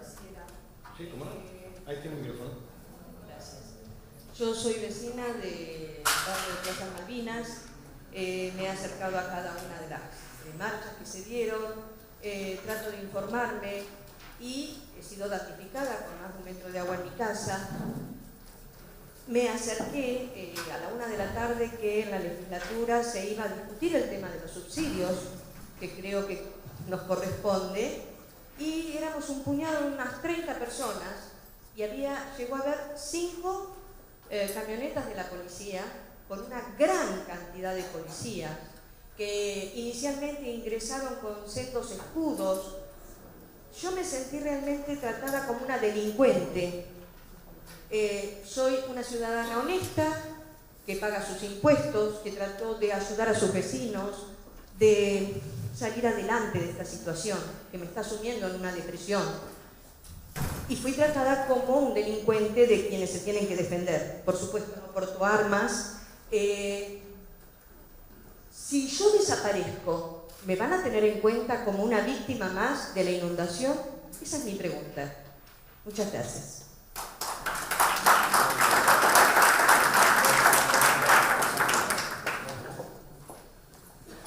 Sí. Ante todo quería marcar esto que en la reunión anterior un poco habíamos tratado de planificar la idea de ir de acá en 60 días, ir tomando testimonio de diferentes personalidades de la Ciudad de La Plata y de la provincia de Buenos Aires que van a aportar datos para tratar de esclarecer todos los hechos acaecidos el 2 de abril. Pero hacíamos hincapié en esta y lo traíamos a Arias y a AXAP por el hecho de que venían haciendo una investigación muy exhausta sobre el tema de los fallecidos y centralmente lo que ustedes están planteando acá, el tema de las irregularidades, ¿no? Que me parece que es un tema, como se ha planteado, muy serio y bastante grave. Por lo tanto, digo, sin dejar de desmerecer los aportes que se pueden hacer en materia de los reclamos, el tema de los subsidios, todo el pedido que hay que hacer en el marco de todo lo que hay que trabajar para tratar de reconocerle a los damnificados de esta tremenda tragedia en la Ciudad de La Plata, sería importante que tratemos de aprovechar este momento para utilizar tanto a AXAP como a Arias para solicitar las preguntas en torno a la información que nos pueden dar en esta materia, ¿no? En materia de las irregularidades. Y en este entorno yo quisiera hacerles una pregunta a los dos, porque en algún momento planteaste, doctor Arias, el tema de que existen las posibilidades de que haya habido fallecidos el 2 de abril, o el 3 o el 4, que hayan estado en la morgue y que los hayan trasladado a otras morgues de otros distritos de la provincia de Buenos Aires. Esa teoría, en verdad, ha aparecido en el inconsciente colectivo o en la memoria urbana de la Ciudad de La Plata. Se ha comentado, se ha hablado de esto. Por lo menos a mí hasta me ha llegado también alguna que otra denuncia, por supuesto sin ningún tipo de fundamentos, ¿no? Solo comentarios. Entonces a lo que voy es, concretamente, ¿ustedes tienen datos reales de personas que hayan podido haber sido fallecidas en este temporal y que se las haya trasladado a alguna otra morgue o que hayan aparecido en alguna otra morgue y que haya habido familiares que hayan denunciado esta persona no pudo haber muerto y no pudo haber aparecido en la morgue de Quilmes o de Berazategui porque esta persona hasta las 5 de la tarde que empezó la lluvia estaba en la Ciudad de La Plata? Digo, ¿tenemos elementos como para poder esclarecer este tema en particular? No, yo lo que he dicho es una hipótesis. Lo que he planteado es una hipótesis que tiene que ver también con la inquietud de los vecinos, con la inquietud de muchos vecinos y también las mismas digamos, comentarios que podés haber recibido vos u otros legisladores.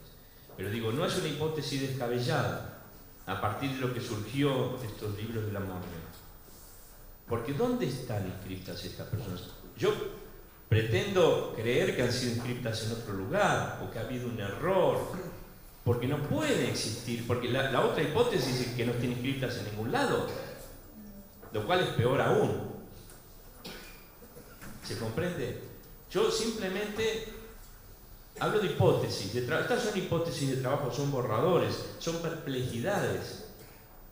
¿Cómo puede ser que haya personas, incluso ONNs, ahí figuraban, nosotros hemos chequeado los datos, algunos nombres pueden estar mal inscritos en 2 casos, pero hay 4 ONNs masculinos y un NN femenino que no sabemos qué pasó con esas personas. Estamos hablando de NN, por favor, como en los viejos tiempos. Entonces, de este libro de la morgue, lo que surge es, porque todos los días se van corroborando las peores hipótesis. Yo pensaba, bueno, esto de la policía se le escapó de las manos, puede haber sido que ahora intenten cubrirlo, pero ahí del libro de la morgue se ve en algún momento, si tenemos la foto, que se ponía víctima, víctima, víctima. Si van a la morgue es porque es un muerto traumático, no es alguien que falleció de causas naturales. Partamos de ahí, partamos de esa base. En algún momento se dejó de poner víctima, decía BMA, supongo que eso es víctima. Se hizo el corte, alguien dio la orden política de decir, cortemos el cómputo de las muertes. Esto es lo que surge en principio, ustedes lo tienen ahí, ¿ven? Víctima, en determinado momento, ahí arriba, víctima, Reyes, Nélida, y abajo nada. ¿Qué pasó? Alguien, yo en interrogantes, alguien dio la orden de que se corte ahí el cómputo. Son hipótesis. Yo no hablo son hipótesis de trabajo. Esto nos va a llevar mucho tiempo. No tenemos en la justicia tampoco cubiertas las necesidades materiales como para poder llevar adelante rápidamente como quisiéramos. Somos muy pocos, tenemos 22.000 causas en trámite, imagínense. Pero vamos a hacer todo lo humanamente posible. Yo quiero que se queden absolutamente seguros de que estamos haciendo todo lo humanamente posible, regregando todas nuestras ocupaciones para poder esclarecer la verdad. Y vamos a seguir adelante en la medida que nos dejen.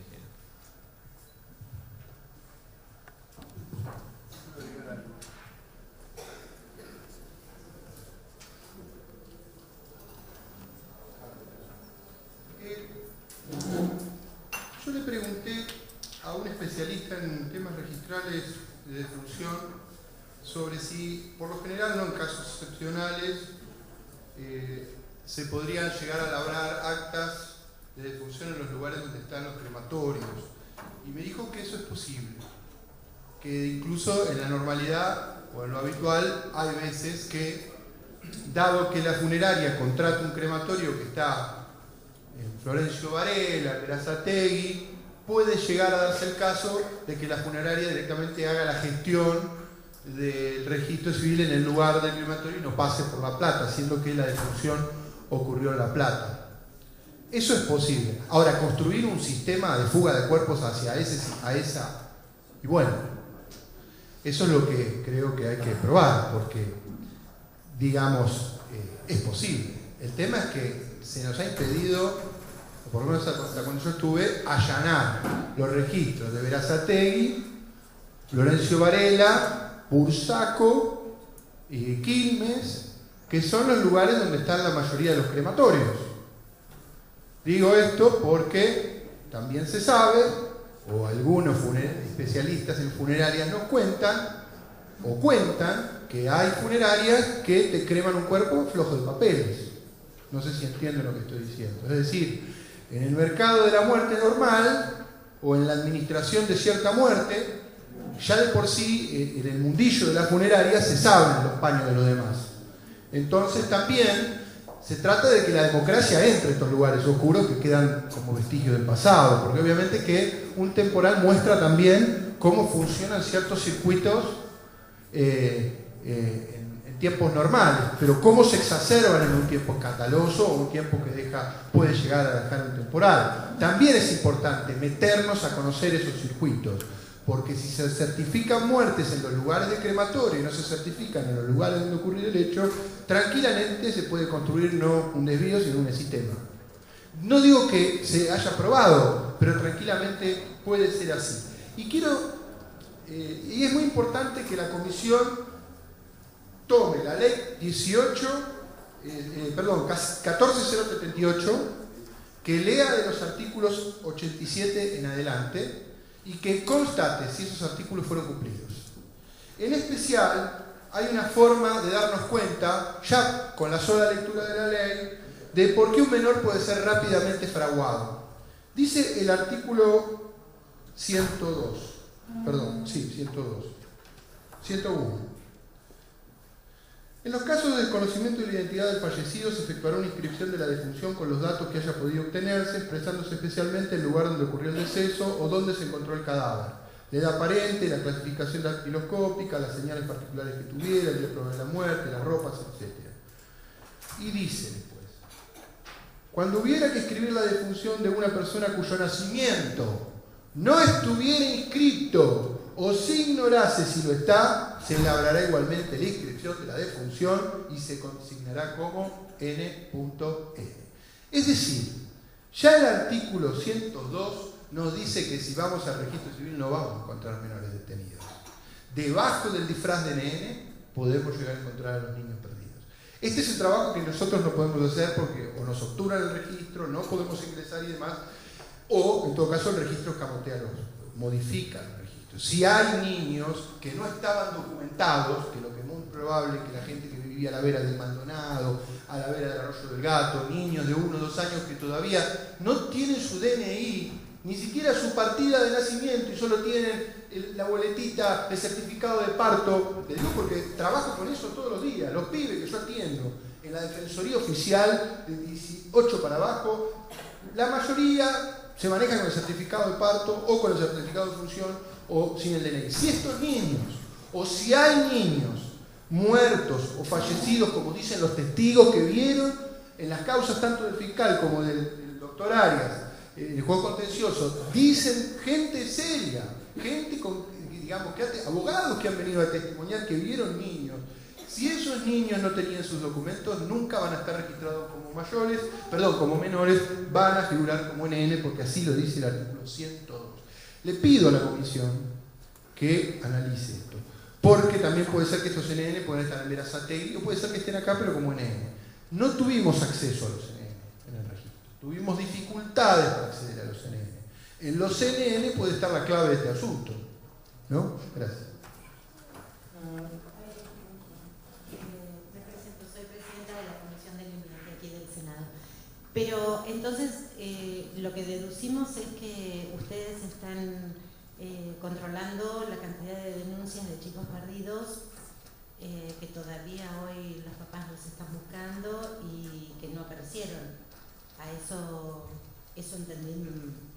A ver, ¿cómo es? Lo que yo dije, que hay testigos que dicen que vieron. Madres que reclaman un niño, no tenemos constancia y en este momento yo no estoy en condiciones de decir que eso existe. Tengo testigos, ya en este momento no, porque hubo hasta el momento que yo intervine, testigos que a mi entender son calificados, porque son gente que no parece estar mintiendo, no parece que estén armando una historia, no están fabulando, que cuentan que, particularmente un testigo que dice que debajo de su auto encontró un bebé, que se corrió, vino el policía y lo llevó. O sea, es un testigo calificado, un testigo que hasta la Corte Suprema de la provincia se lo conoce por litigante, se lo conoce como un abogado conocido del paño. Sería extraño que esta persona quiera introducir un elemento. ¿Qué pasó aquí? Es raro. No hay ninguna madre, no me consta que... Hay que tener en cuenta también, de acuerdo a las recorridas que nosotros hemos hecho por los barrios, cuando nos han comentado esto de un menor que se lo llevó la corriente, que la madre lo agarró y que no lo pudo sostener, o el caso de una chica que el padre la dio a un rescatista y no la pudo sostener y se la lloraron. Hay muchos comentarios con muchos detalles. Cuando uno pregunta, ¿hicieron la denuncia? Sí, vino el patrullero, dicen, o llamamos al 911, y con eso creen que ya está. digamos, la discusión de si están en una lista, no está, es totalmente ajena. Pensemos que hay gente que tiene que ver dónde duerme esta noche, o cómo va a comer, cómo está, qué hace con la ayuda que necesita, en fin. Es una discusión totalmente lateral y ajena de la realidad de la gente. Por eso tenemos que darnos tiempo y confiar en que en algún momento, cuando ya pasemos un poco más el trauma colectivo, la gente pueda hablar y fuera de este esquema de temor. Porque también la gente nos comenta a nosotros, pero mire, doctor, si a usted le hicieron lo que le hicieron, y a Julián Axad le hicieron lo que le hicieron, siendo jueces, imagínense a nosotros, ciudadanos de a pie, lo que nos puede pasar si damos a conocer lo que sabemos. No, yo no voy a hablar. Además, ¿qué efecto tiene estar en una lista o no estar en una lista? Entonces, esto es un dato de la realidad que puede explicar también por qué muchas personas no buscan denunciar. ¿Alguna otra pregunta más? Porque así le damos paso a la conferencia de prensa y esperamos también al fiscal que está actuando en la causa. Sí. Hola, buenas tardes. Yo vivo a la cuenta del barrio de Villalría de la ciudad de La Plata. Somos un grupo de vecinos que estamos abocados a acompañar a los vecinos en esta tragedia. Vecinos que no son asistidos por el Estado municipal. Vecinos que han relatado encontrar niños y ver niños en la puerta de sus domicilios y que personal que no logran reconocer de qué medios, si son bomberos, si son particulares, han retirado el cuerpo de su propio domicilio de una nena de 4 años. Pregunté si él quería acercarse a hacer la denuncia. Me dijo que sí, porque estaba muy mal con respecto a lo que estaban saliendo en los medios, que decían que no había ningún niño. Y bueno, me ofrecí a llevarlo, a acercarlo. Lo fui a buscar a su trabajo. Su patrón accedió a que vaya y no pierda el día de trabajo. Y fuimos a la UFI 5 a presentar la denuncia. No pedimos copia, bueno, no soy abogada, pero bueno, consta que está la denuncia presentada en la UFI 5 y que el fiscal dijo, bueno, esto va a haber que investigarlo. Yo por dentro dije, bueno, los vecinos lo estamos haciendo antes que ustedes. Bueno, así que vamos a seguir relevando los barrios. Se están presentando otras compañeras y amigas. Esta es una representante de la comunidad hermana uruguaya. Y bueno, vamos a seguir en esta tarea de acompañar a la comisión, a los distintos organismos del Estado y por sobre todo a los vecinos y a los damnificados. Nada. Muchas gracias. Discúlpenme un segundito. Yo les pido, por favor, independientemente de lo que diga la justicia penal, acérquense a las partes que están en el proceso contencioso administrativo o espontáneamente, si ustedes quieren, presten también su testimonio, que va a ser de mucha utilidad para nosotros. Gracias, discúlpame. Y por otra parte también iba a aclarar algo, sí, no sé si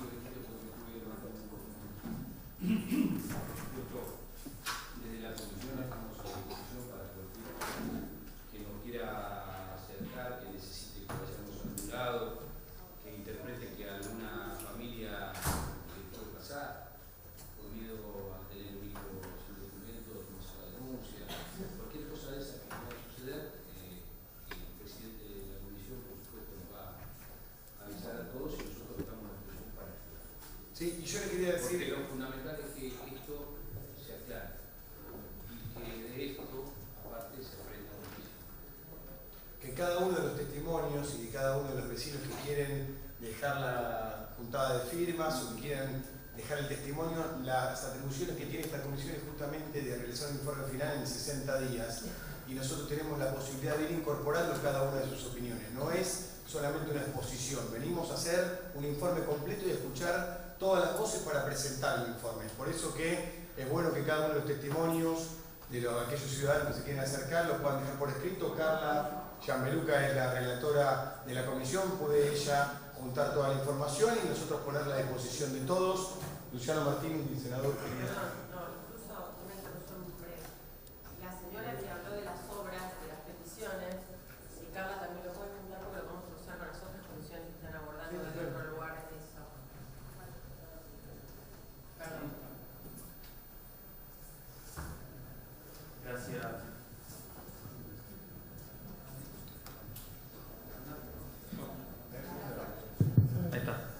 Gracias, señor presidente de la comisión, por la invitación. Bueno, estar acá, soy como un outsider, pero voy a hacer algunas preguntas.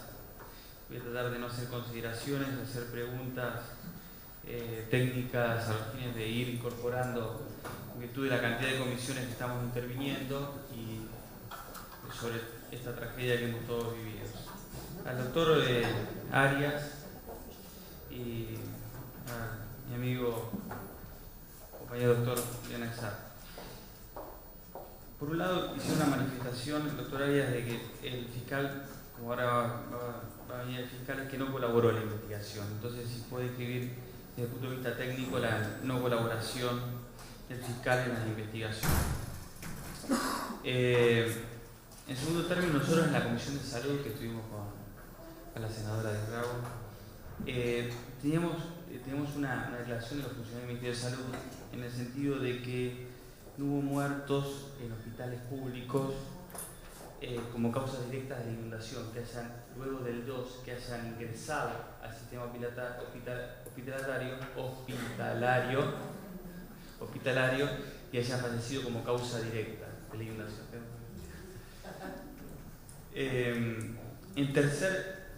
La tercera cuestión es, por supuesto, muchas cuestiones que han dicho es para quienes somos platenses y somos estas generaciones muy difícil y muy preocupante, pero sí buscar una salida hacia el futuro, que es por qué estamos acá, es el tema de la reiteración de las prácticas administrativas por parte de la policía, que hace acordarnos a otra tragedia mucho más dura.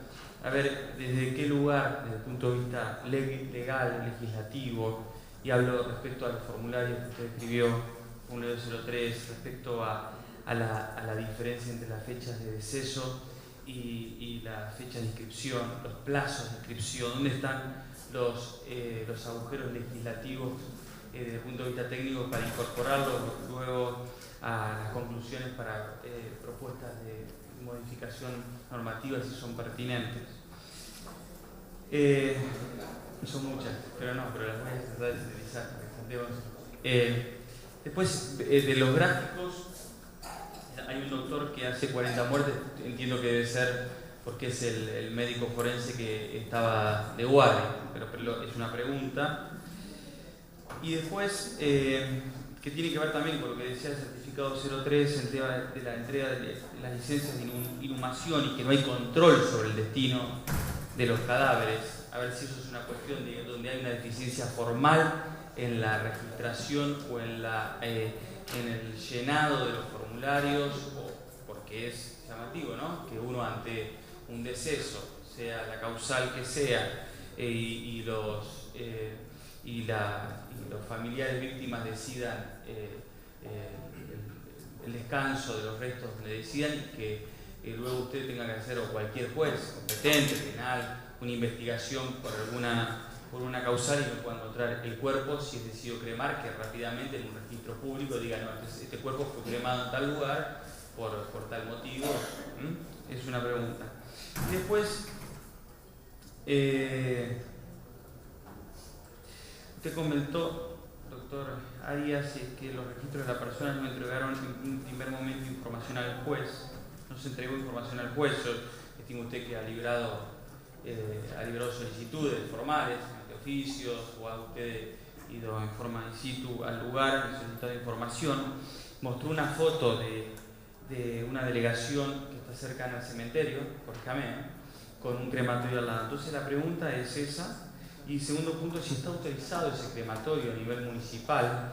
Y otra pregunta que es bien general, referido a alguna preocupación muy importante que tenemos aquí, es ¿qué nivel de articulación tuvieron ustedes con los funcionarios de la municipalidad de la ciudad en virtud, primero, por este tema, de este crematorio con autorización, y en segundo lugar con el cementerio municipal, ¿sí? Porque la mayor cantidad de cuerpos, porque están en hipótesis de investigación, han sido depositados ahí?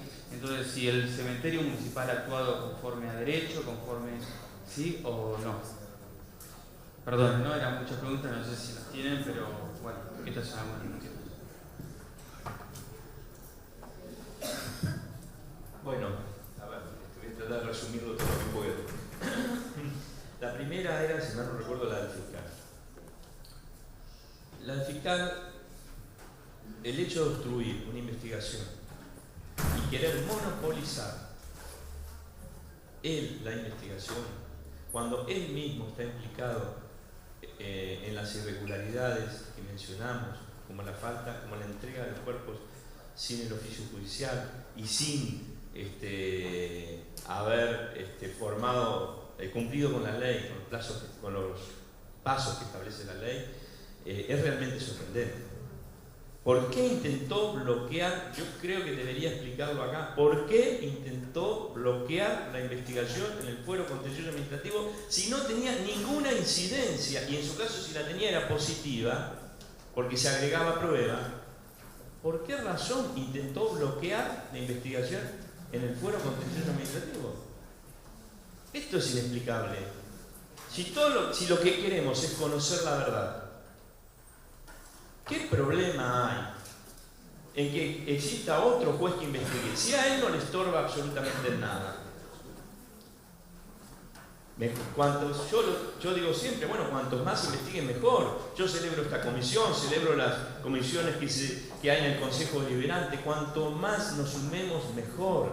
¿Por qué razón el fiscal planteó esta cuestión de competencia? Le pidió al juez Atencio que plantee esta inhibitoria. Tiene que dar explicación de esto el fiscal. ¿Será que no querría que se sepa la verdad? Pero además el fiscal no acompañó la documentación que nosotros queremos saber qué hay en esa causa. Y si el fiscal va a estar acá, por favor pídanle que en 24 horas, hoy yo se lo pedí, de nuevo se lo reiteré en un oficio, que me acompañe la causa, que no desobedezca de nuevo la orden del juez. No puede un fiscal desobedecer la orden del juez, ni el penal ni los otros. Entonces, no ha aportado estos libros de la morgue, por la información que nosotros tenemos, están en poder del fiscal. Entonces, tiene que acompañar la información urgentemente. Porque hasta el momento, a pesar de que nosotros lo requerimos, no lo ha hecho. Yo no recuerdo las otras preguntas, pero recuerdo la última, la del cementerio. Hemos pedido informes del cementerio. Hemos pedido y hemos charlado el día de ayer en el Consejo Deliberante, también con otra comisión, y hemos tenido la voluntad, al menos de los concejales, de poder aportar toda la documentación que sea necesaria. No recuerdo las otras preguntas. Ustedes estuvieron en el cementerio, ¿pudieron tener la información de los registros sobrantes del cementerio municipal? Los acompañó el cementerio local. Si hubiera alguna irregularidad que nosotros podamos advertir de esa documentación, seguramente vamos a volver, vamos a ir y vamos a requerir, o en su caso tomar las medidas que sean peticionadas siempre por la parte actora, ¿no? Porque no actuamos de oficio. Y la otra, respecto a los formularios, usted estableció las incongruencias que había en los formularios con las fechas, la registración, respecto a que ustedes han encontrado como incongruencia grave que debe ser reformada en forma urgente. Sí, tiene ya una... Yo creo que a partir de esto hay cuestiones técnicas que no las podemos explicar acá, todas simplemente las enuncié, pero creo que se impone una modificación a la ley con obligaciones muy precisas, con sanciones muy precisas en caso de incumplimiento. Creo que esto es una tarea urgente en la cual me comprometo a colaborar en la medida que sea necesario, porque creo que es muy importante que se haga. Es necesario también no solamente la modificación de la ley, sino la informatización del registro urgente. Estos registros manuales donde un médico escribe, no se entiende nada. Esto tiene que ser informatizado o por lo menos nomenclado. Tiene que haber un nomenclador de causales de muerte que se ponga un numerito. Y solo en casos excepcionales escribir la causal de muerte. No puede ser que uno esté tratando de adivinar como en la receta que hace el médico en la farmacia y uno no sabe qué está tomando, ¿no? Esto es igual. Me parece que esos aspectos deben ser modificados urgentemente. Con relación a la información del Ministerio de Salud, todavía no la tenemos. Hay muertes en nosocomios, el caso Aguirre es uno de ellos. Al menos sus cuerpos fueron llevados al hospital de Gonel. Pero hay casos. No debemos descartarlos. Debemos analizarlos. No cometamos el mismo error de querer cerrar los casos, querer cerrar investigaciones, clausurando la posibilidad de que existan otras víctimas. No sé si hay algo más. Una pregunta al doctor Arias. Usted habló de que hubo cremaciones. Una cremación no es barata, hay que tener una autorización. Esas personas cremadas, ¿fueron autorizadas por familiares o a pedido o ordenado por algún funcionario? Sí, esas fueron pedidas por los propios familiares. Sí. Y lo que pasa es que no queda constancia en registro. Nosotros lo sabemos porque tenemos las declaraciones testimoniales. La mayoría de los casos que nosotros tenemos testimoniados, los cuerpos están cremados. No queda constancia en registro. Miren, una de las cosas más graves de la causa, las más graves que la comisión lo tiene que saber, es que no se puede cremar un cuerpo sin autorización del juez penal competente en la ciudad, en el lugar de los hechos. El juez competente en el lugar de los hechos era el doctor Atencio. El doctor Atencio sabe que hubo muchísimas cremaciones que él no autorizó. ¿Por qué el doctor Atencio hasta ahora no lo denunció? El doctor Atencio podrá decir, no me lo informó la policía, no me lo informó el fiscal. El doctor Atencio debe denunciar al fiscal y debe denunciar a la policía. Si el doctor Atencio hasta ahora no hizo eso, me parece que el doctor Atencio no sabemos en qué penumbra está. Les insisto y les digo a la comisión, que la comisión le pregunte al doctor Atencio por qué ordenaba, o por qué no, o por qué omitió, o por qué no sabía que siendo él el juez competente de la ciudad de La Plata, hubo un montón de cremaciones sin su consentimiento, como lo establece la ley 14078. Así de simple. Si esta comisión le pregunta al doctor Atencio eso, es suficiente para demostrar todo lo que se dijo acá. No sé si queda claro, ¿lo digo de vuelta? Bien. En un contexto de catástrofe, la ley precisamente lo exige de esa manera. Digamos. La ley lo exige de esa manera. El caso debe ser tratado como una muerte dudosa y no puede ser cremado el cuerpo. ¿Se puede averiguar en qué crematorio se realizaron esas En eso nosotros hemos pedido informes a todos los cementerios y los lugares de cremación, al menos de los que tenemos registrados. Vamos a ver cuáles son los resultados. Lo que sí tiene que haber es una licencia de inhumación para que puedan disponer de sus cuerpos. A través de la licencia vamos a poder conocer qué cantidad. Y con respecto a lo que decía Juliana Sánchez, profesor, que Atencio se cremaron cuerpos sin orden judicial. Con respecto a esas cremaciones, a la casa de la rochería, a los crematorios, ¿se puede hacer algo? ¿Se puede averiguar? Sí, por supuesto. ¿Lo cremaron sin tener una autorización judicial? No. Bueno, sí, muchos se cremaron sin tener autorización judicial. Esto surge de los propios testimonios de los parientes directos y surge de la documentación que está en el expediente. Sí, por supuesto. Se puede saber, necesitamos tiempo. Gracias. Obvio que los oficios se pueden fraguar, ojo. Siempre.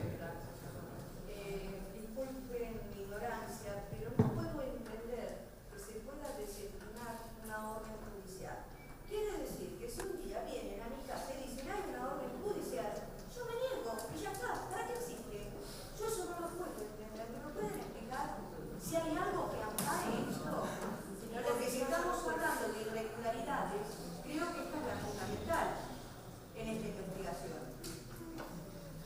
Bueno, una sola palabra y creo que tenemos que ir cortando porque si no... por supuesto, nadie puede incumplir una orden judicial. Es un delito no cumplir una orden judicial. Es lo que nos ha pasado en nuestras personas y lo que nos ha pasado en la orden judicial. Por eso yo le he presentado una nota al gobernador. A mí me alarma esta situación y me alarma que los propios funcionarios, el ministro de Seguridad, el gobernador, que son los jefes de estas personas que han incumplido las órdenes judiciales, o no hayan dicho absolutamente nada. Y yo quiero que se expresen.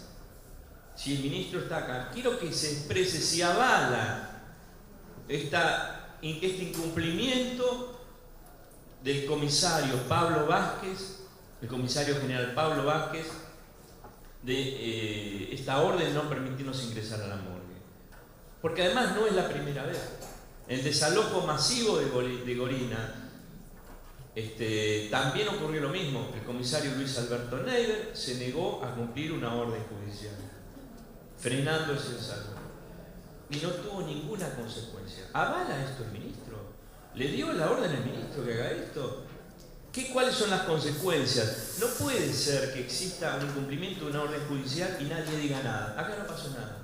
Ellos son los jefes de la administración pública y tienen que dar explicaciones al respecto. Yo las he solicitado, pero hasta el momento no he tenido ninguna respuesta. Si los ciudadanos no podemos iniciar una causa, exigiendo una catástrofe o consecuencias lógicas a esta situación. Bueno, están las causas penales, pero uno de los problemas que tenemos es que estos delitos no se investigan.